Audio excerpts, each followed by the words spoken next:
দিনাজপুর ডিস্ট্রিক্টে গেলে এই যে কাঙ্কি মন্দির, এটা কিন্তু কোনোবার আমি মিস করি না। এবারও গিয়েছিলাম।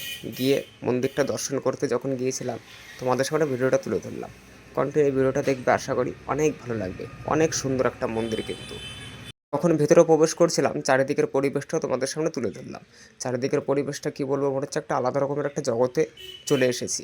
আর ভিতরে যখন আসি, তখন এত ভালো লাগছিলো। সব থেকে বেশি আমার ভালো লেগেছিলো, দেখো এখানে যে লাইটটা, কী বলবো, দেখার মতন একটা লাইট। সচরাচর কিন্তু এরকম লাইট দেখা যায় না। আর ভিতরের ডেকোরেশন আর ভিতরের পরিবেশটা দেখো কত সুন্দর। থেকে যখন বেরিয়ে আসি, পাশে কিন্তু আরেকটা মন্দির আছে।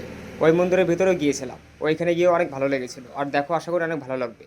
আর এখানে থাকার জন্য কিন্তু অনেক রকম গেস্ট হাউসও করা আছে। এখানে বাইরের থেকে যারা আসে, তারা কিন্তু এই সমস্ত গেস্ট হাউসে থাকতে পারে।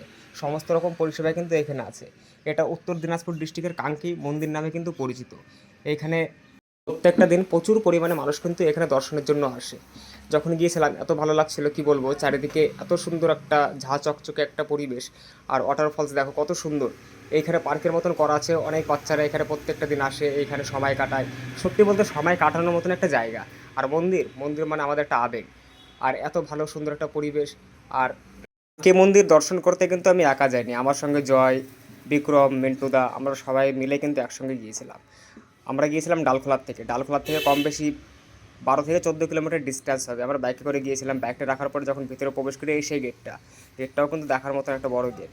অনেক ভালো লাগছিলো। জয়কে বলছিলাম, জয়, ভিডিওটা যদি ভালো লাগে অবশ্যই একটু লাইক কমেন্ট করে কিন্তু জানাবে। কমেন্টের মাধ্যমে না জানালে আমি বুঝতে পারবো না তোমাদের কেমন ভিডিওটা লেগেছে। আর পারলে কিন্তু একটু শেয়ার, আর পারলে ফলো করে কিন্তু পাশে অবশ্যই থাকতে হবে। ফলো না করলে কিন্তু আমরা কেউ এগিয়ে যেতে পারবো না। একে অপরের সঙ্গে আমাদের সবারই বন্ধুত্ব করতে হবে, এগিয়ে যেতে হবে। যাই হোক, এবার দেখো মন্দিরের যে অংশ, পাশের যে অংশটা, এখানে কিন্তু জয়, মিন্টুদা, বিক্রম বলছিল যে ভালো করে রেকর্ড করো, ফেসবুক ইউটিউবে ছাড়তে হবে। বললাম অলরেডি ফেসবুকে আপলোড তো করি, সাথে সাথে আমি ইউটিউবে আপলোড করি, ইনস্টাগ্রামও আছে। আর এগুলো তো অবশ্যই আমি এসব সোশ্যাল মিডিয়া প্ল্যাটফর্মে আপলোড করবোই। কারণ আমি একা না, আরও যে সমস্ত আমার বন্ধুরা আছে আমার সঙ্গে যুক্ত, ভিডিওটা দেখবে, দেখার পর তারাও জানাবে যে কেমন হয়েছে। যদি ভালো হয় তাহলে এমন ভিডিও কন্টিনিউ করা যাবে। আর যদি ভালো না হয় কমেন্টের মাধ্যমে জানাবে, তাহলে এমন।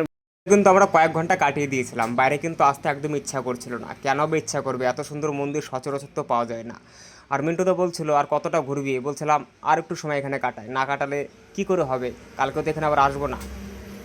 তোমাদের সামনে ভিডিওটা তুলে ধরলাম। ভালো যদি লাগে একটু লাইক কমেন্ট করে অবশ্যই জানাবে। পারলে কিন্তু একটু ফলো করে পাশে থাকবে, ফলো না করলে কিন্তু হবে না। জানি না কে কতটুকু ভিডিওটা দেখবে, একটা লং ভিডিও করে রেখে দিলাম।